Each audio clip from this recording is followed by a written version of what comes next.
My name's Holly Bell. I was a finalist in BBC Two's Great British Bake Off last year, and ever since then it seems that the whole of the UK has gone baking crazy. I think 2012 has even been hailed as the year of baking.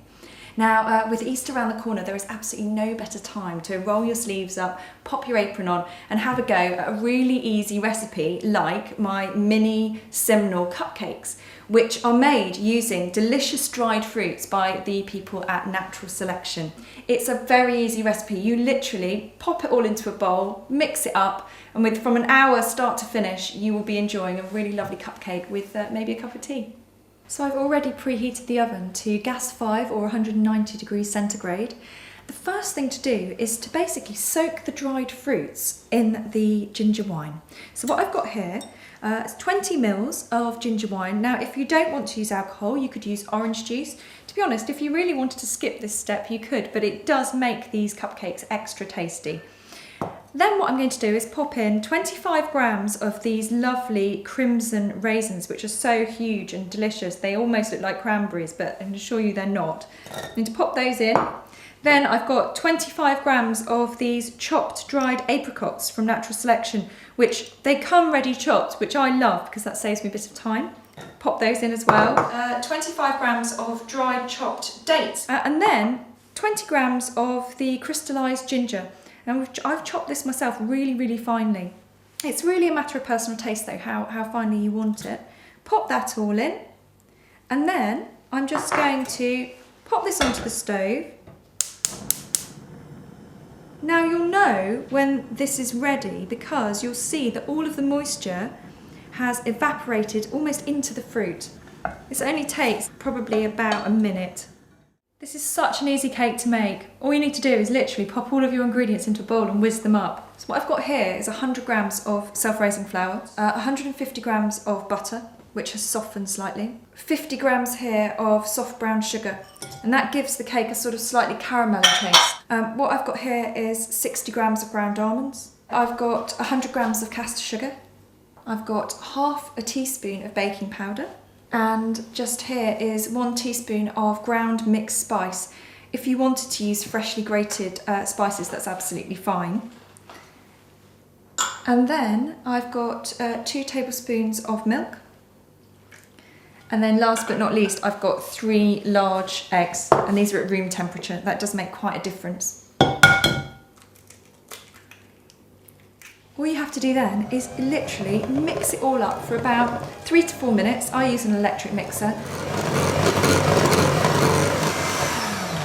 So what you've got here is a really lovely creamy cake mixture, and you're looking for something called the dropping consistency, which literally just means it drops really easily off the end of a spoon. So all you've got to do now is you've got these lovely dried fruits that have been macerated in ginger wine, and all I'm going to do is literally pop those in. And I'm just giving it a good mix to make sure it's really evenly distributed, because there's nothing worse than one cake getting all the fruit and someone else getting none. And you want to get each one of your cupcake cases until it's about 3/4 full. When all the mixture's in the cases, the last thing I do is just level off the tops by just dipping my finger in and giving them a quick swirl. If you've got kids, they absolutely love doing this job. And there we go. They're now ready to go in the oven, so that's at gas 5, that's 190 degrees centigrade. Bake them in the middle of the oven for about 20 minutes until they're well risen and a toothpick comes out of the centre clean. So all of the cakes are out of the oven now and they're cooling on a wire rack here. Whilst they're cooling, what I'm going to do is roll out the marzipan. So this is just ready-made marzipan.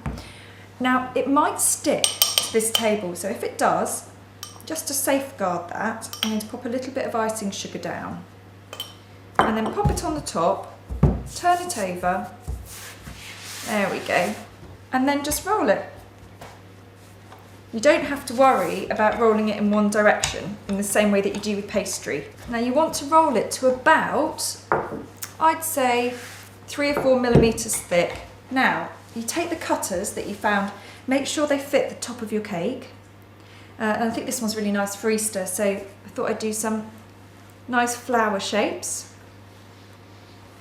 And then I've also got a clean edge cutter there. So now that you've cut out the tops for your cakes, all you do is take one of your cakes, and this is sieved apricot jam. And you just need to brush the top. It's basically to be used as glue to stick your marzipan onto the top. Stick that onto the top. And then what you need to do is place these little tiny apostles on the top. So I tend to use a knife just to give me a bit of a guide of where to put them. And then all I do is just dip the little tiny marzipan ball into the apricot jam and pop them on the top. Don't worry too much if you can see a bit of it, because to be honest, the more apricot jam, the more delicious it is. So there you have it, a really easy recipe, Easter Simnel Cupcakes. These are delicious with a cup of tea. Now, the best news of all is that the lovely people at Natural Selection Foods have a voucher for £1 off at Asda or Sainsbury's. All you've got to do is log on to their Facebook page, print it off and take it in. I hope you have a lovely Easter.